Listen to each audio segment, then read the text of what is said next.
بسم اللہ الرحمن الرحیم۔ یہ قرآن کریم نے ان چیزوں کا اعلان کر دیا۔ حجۃ الوداع کا زمانہ ہے، کالی کملی والے کا آخری حج ہے۔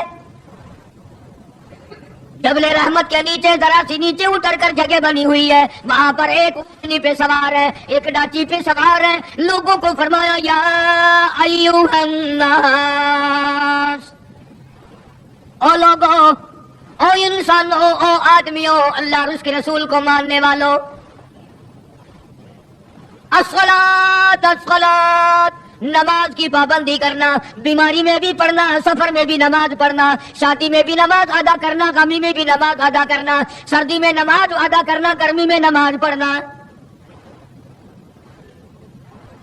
آخری حج ہے، حضور کریم صلی اللہ تعالی علیہ وسلم کا تقریباً آخری وقت ہے۔ فرمایا لوگوں، قرۃ عینی فی الصلاۃ، نماز میری آنکھوں کی ٹھنڈک ہے۔ جو نماز نہیں پڑھتا میں اس کے لیے قیامت میں شفاعت کرنا میری کوئی ذمہ داری نہیں۔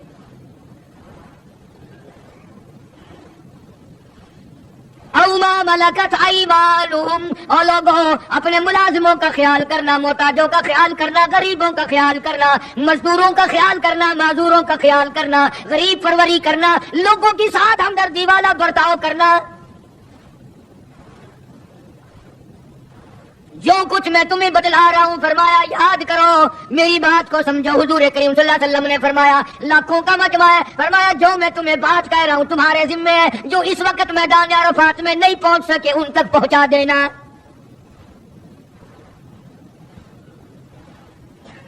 ادھر آپ نے امت کو تبلیغ فرمائی، آخری خطبہ ہے حضور کریم صلی اللہ علیہ وسلم کا، آخری خطبہ، آخری وعد ہے، آخری نصیحتیں۔ ادھر قرآن کریم کی آخری آیت نازل ہو گئی، الیوم اکملت لکم دینکم واتممت علیکم نعمتی ورضیت لکم الاسلام دینا۔ کالی کملی والے، آج ہم نے تمہارا دین کامل کر دیا، اسلام مکمل ہو گیا۔ حضور کریم صلی اللہ تعالی علیہ وسلم نے ضروری چیزیں آخری خطبے میں ارشاد فرما دی۔ فرمایا لوگوں، اپنی عزت کو بچانا، اپنی عزت کا خیال کرنا۔ دو چیزوں کی ضمانت آج تم مجھے دے دو، ایک چیز کی ضمانت آج میں تمہیں دے دیتا ہوں، اپنی زبان کی اجازت دو، غلط نہیں استعمال کرو گے، اللہ رسول کے خلاف نہیں چلاؤ گے، اپنی نفسانی خواہشات کی ضمانت دو، اللہ اور اس کے رسول کے حکم کے خلاف نہیں برتو گے، نہیں چلاؤ گے۔ فرمایا والذی نفسی بیدی محمدا، او لوگوں، اس مالک کی کائنات کی قسم، میں جنت الفردوس کی تمہیں ضمانت دیتا ہوں۔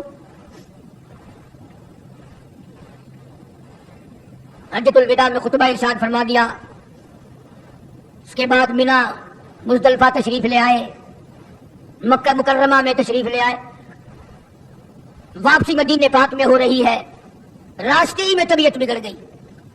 وہاں میدان عرفات میں آخری خطبے میں فرمایا او لوگوں، شاید میری تمہاری آخری ملاقات ہو،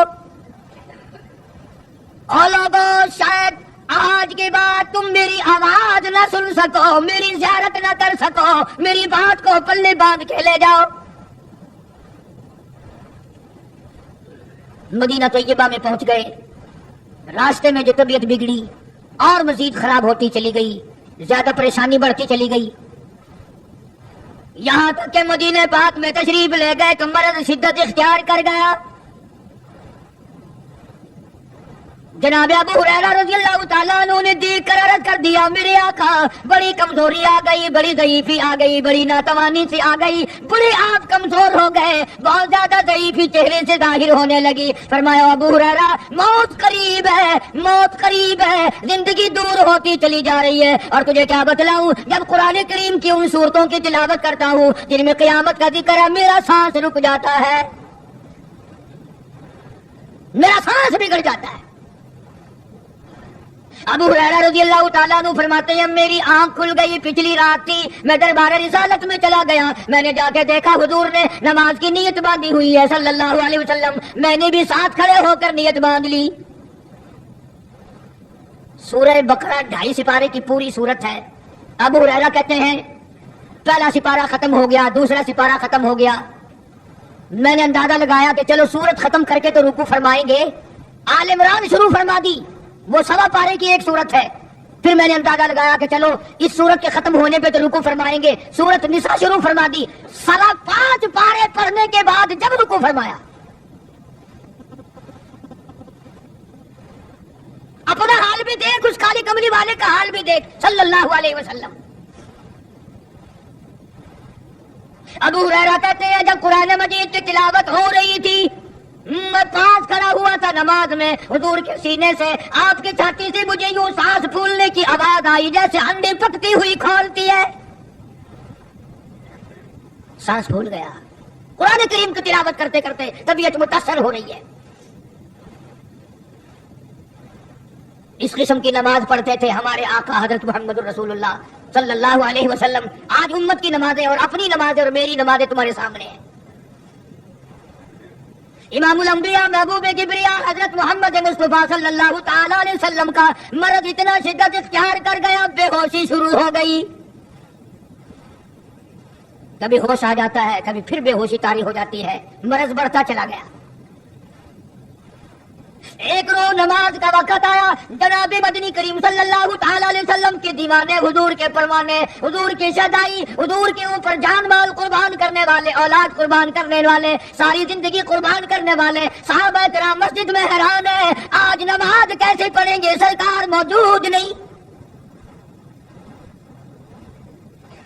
جناب عائشہ صدیقہ رضی اللہ تعالی عنہا نے، جناب فاطمہ الزہرا رضی اللہ تعالی عنہا دونوں پریشان ہیں کہ مرض بڑھ گیا ہے، تکلیف زیادہ ہے۔ ہوش آئی آپ کو؟ فرمایا اصل الناس، کیا لوگوں نے نماز پڑھی؟ فرمایا قالوا لا بل ينتظرونك، نہیں پڑھی بلکہ آپ کا انتظار ہو رہا ہے۔ سارے دیوانے، سارے پروانے، سارے سیدائی، سارے جانثار، سارے غمگسار، ساری زندگی قربان کرنے والے دیواروں کے ساتھ لگے ہوئے کھڑے ہو رہے ہیں، کالی کملی والے آج اگر تیرا دیدار نہ ہوا تو ہم مر جائیں گے۔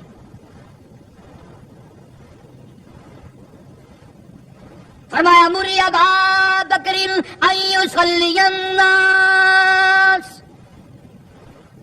عائشہ رضی اللہ تعالیٰ عنہ ابو بکر کو میری طرف سے حکم دو، میرے مصلی پہ کھڑا ہو کر نماز پڑھائے، میرے مصلی پہ کھڑے ہو کر نماز پڑھائے۔ حضرت عائشہ رضی اللہ تعالیٰ عنہ نے عرض کر دیا میرے آقا، میرا ابا تو کئی دن سے روتا پھرتا ہے، کئی دن سے رو رہا ہے۔ اذا جاء نصر اللہ کی صورت جب نازل ہوئی تو سارے صحابہ نے خوشی منائی، سارے مدینے نے خوشی منائی۔ اذا جاء نصر اللہ والفتح، اللہ کی حمایت آئے گی، نصرت آئے گی، تائید آئے گی، فتح آئے گی۔ ورائیت الناس یدخلون فی دین اللہ افواجا، تم دیکھو گے کہ فوج کی فوج اسلام میں داخل ہو رہی ہیں، لشکر کے لشکر اسلام میں داخل ہو رہے ہیں۔ ساری بات خوشی کی ہے۔ فسبح بحمد ربک، اور آپ میری تسبیح بیان کریں۔ بس یہ ایت سن کر ابو بکر کی چیخ نکل گئی۔ سارا مدینہ خوشیاں منا رہا ہے، سارا مدینہ خوشیوں میں ہے، سارے صحابہ خوشیاں منا رہے ہیں، عام لشکر اسلام میں داخل ہوں گے، ساری فوجی اسلام میں داخل ہو جائیں گی۔ لیکن ابو بکر صدیق کو لوگوں نے دیکھا اس کونے میں بیٹھا روتا ہے، گھر میں بیٹھا ہوا رو رہا ہے۔ اس نے پوچھا صدیق رضی اللہ تعالیٰ عنہ، سارے تو خوشیاں منا رہے ہیں، تو رو رہا ہے، تجھے کیا تکلیف پہنچی ہے؟ اذا جاء نصر اللہ کی صورت کے نزول کا پتہ نہیں چلا؟ جناب ابو بکر رضی اللہ تعالیٰ عنہ جو نبوت کا راز جانتے ہیں، مزاج شناس ہے نبوت کے، سب سے پہلا رفیق، سب سے پہلا ساتھی ابو بکر صدیق رضی اللہ تعالیٰ عنہ ہے۔ روتے روتے فرمانے لگے آؤ مدینے والوں، یار کی جدائی کا وقت آ گیا۔ حضور کریم صلی اللہ علیہ وسلم کی روانگی کا وقت آ گیا۔ انہوں نے کہا تجھے کیسے پتا چلا؟ یہ دیکھتے نہیں ہو قرآن میں کیا؟ فسبح بحمد ربک، آپ میری تسبیح بیان کریں، مطلب یہ آپ میرے یہاں آ جائیں۔ سب سے زیادہ صدیق اکبر نے قرآن کریم کو سمجھا۔ تو حضرت عائشہ رضی اللہ تعالیٰ عنہ نے عرض کیا کالی کملی والے وہ تو پہلے روتے پھرتے میرے ابا، تو کسی اور کو حکم دو۔ فرمایا عائشہ امت میں تیرے باپ جیسا نظر کوئی نہیں آتا، ساری امت میں تیرے باپ جیسا نظر کوئی نہیں آتا۔ صدیق اکبر رضی اللہ تعالیٰ عنہ کو حکم مل گیا، صحابہ نے مصلی پہ کھڑا کر دیا، نماز ہو رہی ہے۔ اللہ اکبر، ایک تھوڑا سا نقطہ باریک سا ہے، اگر توجہ کرو گے تو مزہ آئے گا۔ ادھر حکم دے دیا نماز پڑھانے کا، ادھر نماز شروع ہو گئی۔ ایک تو یہ بات تھی نا کہ حکم دیا، نماز ہو گئی، پوری ہو جائے گی، وہ پڑھا دیں گے، اور ایک یہ ہے کہ میں خود نماز پڑھاتا ابو بکر کو دیکھوں، صرف پڑھاتا نہ دیکھوں، میں بھی صدیق کے پیچھے نماز پڑھوں۔ کوئی اعتراض نہ کرے. یہ ایک بڑی بات ہوتی ہے. اور مصلی پہ بھی خود کھڑا کرنا اور خود پیچھے آ کر کے نماز کی نیت باندھنا. دو نوجوانوں کو بلایا، حضرت عباس رضی اللہ تعالیٰ عنہ ہے اور ایک اور صحابی ہے. دونوں کے کندھوں پہ ہاتھ مبارک رکھے اور قدم مبارک گھسٹتے ہوئے مسجد میں تشریف لائے. آپ اور میں تو تھوڑی سی تکلیف ہو جائے سب سے پہلا نزلہ نماز پہ پڑتا ہے. کھانا اچھا ہو جائے گا، ڈاکٹروں کا خرچ بڑھ جائے گا اور گھر والوں کا دھیان بڑھ جائے گا، فکر بڑھ جائے گا. لیکن مرنے والا، بیمار پڑنے والا جو ہے نماز سے بے فکر. سب سے پہلے مسلمان نماز چھوڑتا ہے. اور میری بات لکھ کے لے جاؤ، لاکھوں کروڑوں میں سے 2-4 نمازی مرتے ہیں. بڑا خوش نصیب ہے وہ آدمی کہ دم نکل جائے پر نماز ایک بھی قضا نہ ہو، آخری وقت تک جس کی نماز قضا نہ ہو. حضور کریم صلی اللہ تعالی علیہ وسلم نے پیچھے آ کر کے نیت باندھ لی. ابو بکر کو احساس ہو گیا، پتہ چل گیا کہ صدیق اکبر کو معلوم ہو گیا. حضور میرے پیچھے تشریف لے آئے، نماز میں شامل ہو گئے. ابو بکر پیچھے ہٹنے لگے، مصلی چھوڑنے لگے. آپ نے فرمایا الزم مکانک، ٹھہرا رہو وہی جہاں میں نے تجھے کھڑا کر دیا. نماز ہو گئی. اب حضور کریم صلی اللہ علیہ وسلم جب تشریف نہیں لائے تھے، سارے غمگین تھے، سارے پریشان حال تھے، سارے یہ سوچ رہے تھے کہ آج کیا ہوگا، آج کیا بنے گی. سارے سرکار دو عالم صلی اللہ علیہ وسلم کے دیدار کے لیے اکٹھے ہو گئے. اور یہ آپ کا تشریف لانا، آخری تشریف لانا ہے مسجد نبوی میں، اور منبر پہ آپ تشریف فرما ہوئے. آپ نے اسی خطبے کی پھر بعد الفاظوں کو، بعد احکامات کو دوہرایا. اور لوگوں، نماز کا خیال کرنا، نماز کی پابندی کرنا، یتیموں کا خیال کرنا، محتاجوں کی غریب پروری کرنا، اگر اس کے خلاف تم چلو گے میری کوئی ذمہ داری نہیں. بیماری کی کیفیت کو دیکھ کر، چہرے کی کیفیت کو دیکھ کر صحابہ کرام رو رہے ہیں. سب کا دل اندر سے یہ کہتا ہے شاید آج آخری دیدار ہے، شاید آج آخری ملاقات ہے. ادھر خود اعلان فرما دیا، فرمایا لوگوں میری تمہاری شاید آخری ملاقات ہو، آج کی بات زیارت نہ کر سکو گے، میری بات سن لو، میری بات اپنے دل میں لکھ لو، کلمہ قرآن کو اپنے ساتھ رکھنا. میں یہ قرآن کریم تمہارے سپرد امانت کے طور پہ کر رہا ہوں، کل قیامت میں تم سے واپس لے لوں گا. سارے صحابہ چاروں طرف سے اکٹھے ہیں، مجمع بنا ہوا ہے. ادھر منبر بھی تشریف فرمائے، خود ہی فرمانے لگے الوداع الوداع اے دوستو اب جلد اتر جائیں گے ہم. الوداع اے دوستو اب جلد اتر جائیں گے ہم، اور پھر کبھی اس دنیا کمینی میں نہیں آئیں گے ہم. میرا آخری وقت ہے، میری تمہاری آخری ملاقات ہے، میری بات یاد کر لو. سارے دیوانے حیران ہو گئے اور بھی پریشانی بڑھ گئی. لوگ قریب آ گیا، بچھڑنے کا معاملہ. ہم نے اولاد کو قیمہ بنتا دیکھا، پرواہ نہ کی. ہمارے بچوں کو ظالموں نے نیزے کی نوک پہ لٹکا دیا، پرواہ نہ کی. وطن چھڑا دیا، پرواہ نہ کی. 8 دن پانی کی بوند نہ ملی، پرواہ نہ کی. مہینوں مہینوں روٹی کا ٹکڑا نہ دیکھا، پرواہ نہ کی. کوئی پرواہ نہیں کی. آج یہ کیا سلسلہ شروع ہوا؟ سارے صحابہ کرام بھی رونے لگے اور کہتے ہیں کس طرح سے کیوں کر، کس طرح سے کیوں کر دل لگائیں گے ہم، اور اس جیسی مبارک شکل کہاں سے لائیں گے ہم. کس طرح جئیں گے، کس طرح گزارا کریں گے؟ آقا ہم نے تو بھوک بجھائی، پیاس بجھائی، سب کچھ تجھ پہ قربان کر دیا تھا. حجرہ عائشہ میں تشریف لے گئے، پھر بھی خوشی تاری ہے. اللہ کا نہیں، عائشہ صدیقہ تیرا کتنا اونچا کمال پروردگار نے کر دیا، کتنا اونچا تیرا نام کر دیا. انصاف دیکھو نبی کا. پھر اپنے یہاں بھی میں بھی اور آپ بھی ہاتھ مارے، ذرا کلیجے پہ ہاتھ رکھ کے سوچیں کہ آخر ہمارا کیا بنے گا. سیدہ حفصہ رضی اللہ تعالی عنہا کو بلوایا، سیدہ ام سلمہ رضی اللہ تعالی عنہا کو بلایا، سیدہ زینب رضی اللہ تعالی عنہا کو بلایا. جتنی بھی ہماری مائیں تھیں، حضور کریم صلی اللہ علیہ وسلم کی گھر والیاں، قرآن کہتا ہے وَأَزْوَاجُهُ أُمَّهَاتُكُمْ، ان کی گھر والیاں ساری تمہاری مائیں ہیں. امہاتہم تمام کے تمام تمہاری مائیں ہیں. اللہ غنی، سیدہ ام سلمہ، سیدہ حفصہ، سیدہ جویریہ، سیدہ زینب،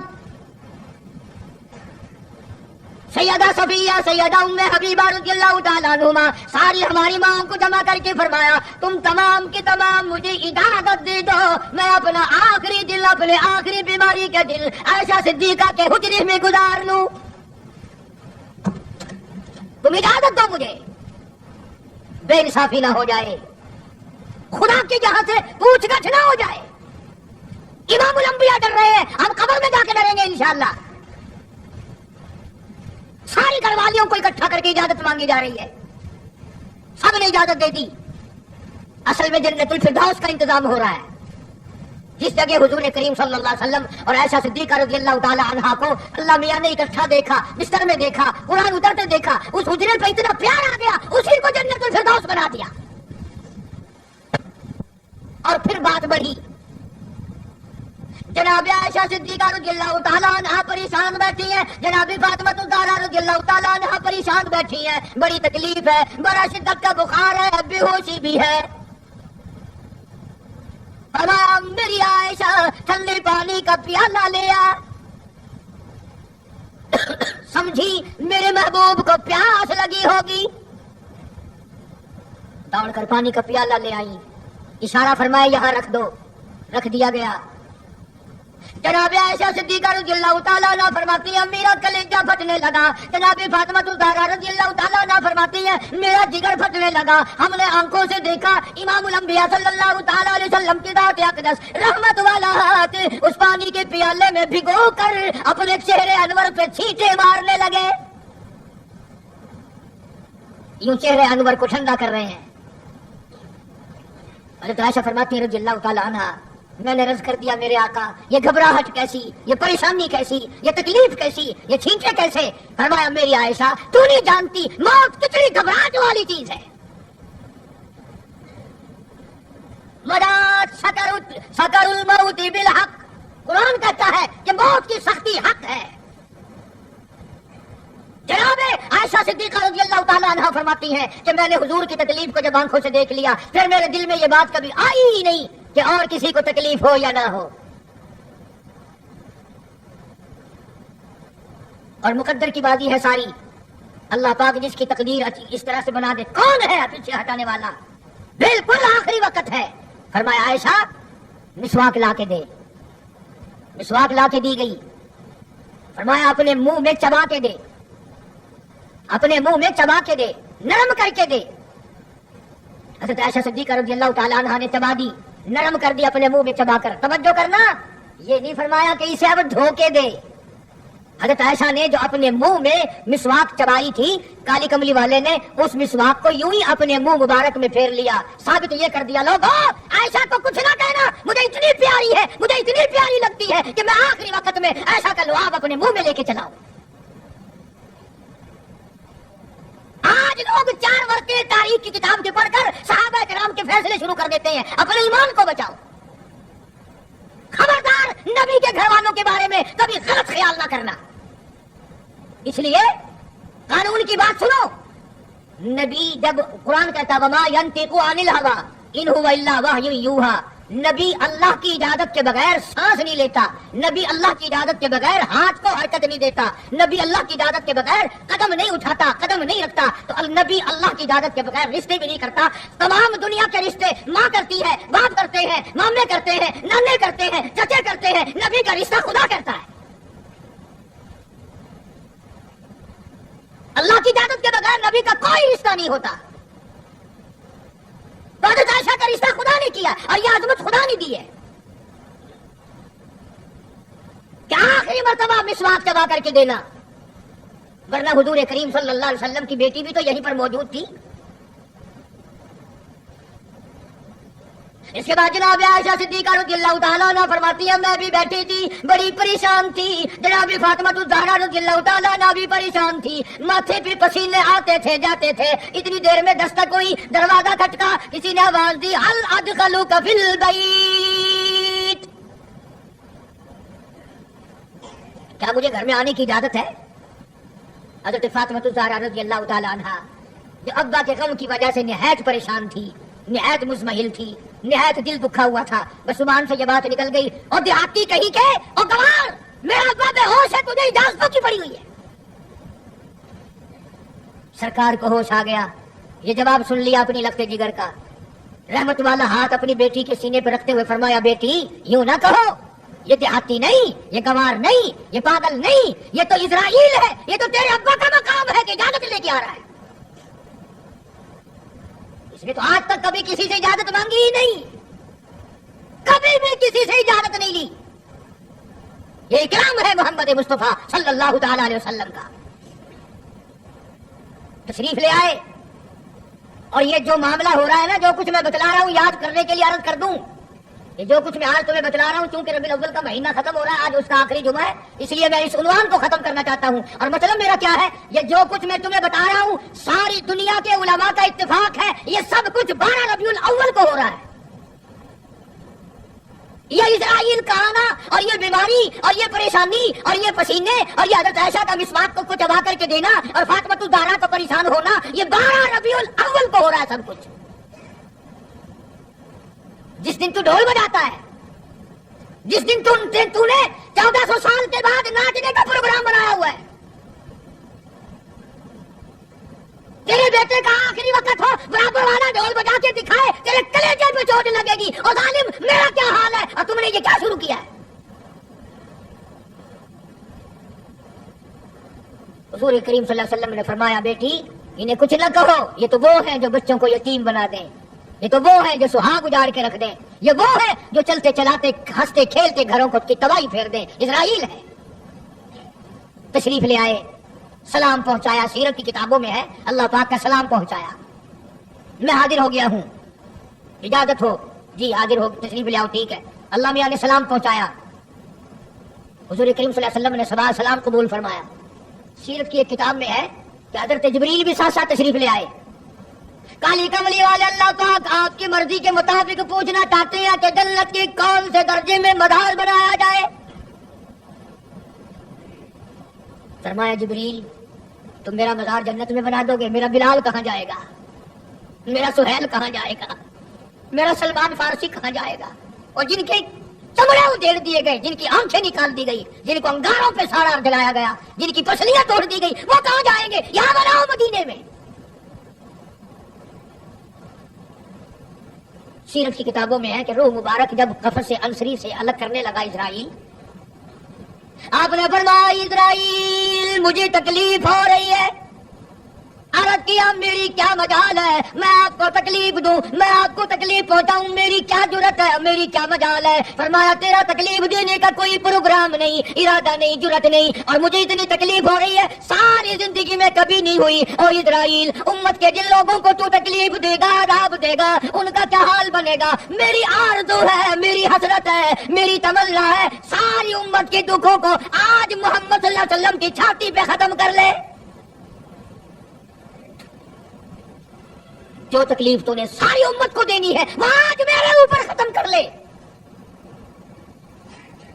ان کی وفا دیکھ اور اپنی جفا دیکھ، وہ کس وقت میں تجھے یاد کر رہے ہیں جبکہ روح مبارک جسم سے الگ ہو رہی ہے۔ اور ظالم آپ اور میں حضور صلی اللہ علیہ وسلم کو کوٹھی میں یاد نہیں کرتے، بنگلے میں یاد نہیں کرتے، ایئر کنڈیشن میں یاد نہیں کرتے، پنکھوں کے نیچے یاد نہیں کرتے، ٹھنڈی ہوا میں یاد نہیں کرتے، رات کو یاد نہیں کرتے، دن کو یاد نہیں کرتے، اور آقا امت کو کس وقت یاد فرما رہے ہیں صلی اللہ علیہ وسلم۔ ان کی وفا دیکھ، اپنی جفا دیکھ۔ تو سرکار کو شادی میں یاد نہیں کرتا کہ میرے نبی کا شادی کے موقع پہ کیا حکم ہے، کاروبار کرتے حضور کو یاد نہیں کرتا۔ کون سا وقت ہوگا ہمارے سنبھلنے کا؟ جناب فاطمہ الزہرا رضی اللہ تعالی عنہا کہتی ہیں مجھے بڑا رنج پہنچا، اور ساری کتابوں میں ہے حدیث کی، تفسیر کی، سیرت کی۔ جناب فاطمہ الزہرا رضی اللہ تعالی عنہا حضور کریم صلی اللہ علیہ وسلم کے وصال کے بعد 6 مہینے زندہ رہی۔ تمام حضرات کہتے ہیں ایک دن بھی کسی نے ہنستی ہوئی نہیں دیکھی، کبھی پیٹ بھر کے کھانا نہیں کھایا۔ اکثر رویا کرتی تھی مدینے والا تم نے میرے ابا کی قبر پہ کن ہاتھوں سے مٹی ڈالی؟ اور امت کے ساتھ اور سلوک روا رکھنے والی محبت والی بات ایک اور چیز لکھی سیرت کی کتابوں میں، فرماتے ہیں کہ جب آپ کو حضرت عائشہ فرماتی ہیں کہ آواز پست ہو گئی، بالکل آواز نکلنی بند ہو گئی، سانس ختم ہو رہا تھا، توجہ گئی، سانس ختم ہو رہے تھے، آواز بالکل پست ہو رہی تھی۔ حضرت عائشہ فرماتی ہے کہ لب حرکت کرتے تھے، لب مبارک حرکت کرتے تھے۔ حضرت عائشہ فرماتی ہیں کہ میں نے یوں کان لگا دیا لبوں کے قریب کہ کیا فرما رہے ہیں۔ فرماتی ہے یہ کی آواز تھی، ربی حبلی امتی، مولا میری امت کو معاف کر دے، مولا میری امت کو معاف کر دے۔ جس امت کے لیے ساری ساری رات سجدوں میں دعائیں مانگی، آنسو بہا بہا کے دعا مانگی، اور اس آخری وقت میں بھی اس امت کے لیے دعائیں فرما رہے ہیں، اور یہ امت 5 وقت نماز کے لیے تیار نہیں، یہ امت ظلم سے توبہ کرنے کو تیار نہیں، یہ امت حرام کھانے سے توبہ کرنے کو تیار نہیں، یہ امت آج اللہ کے قہر سے بچنے کو تیار نہیں، کیا صورت ہو۔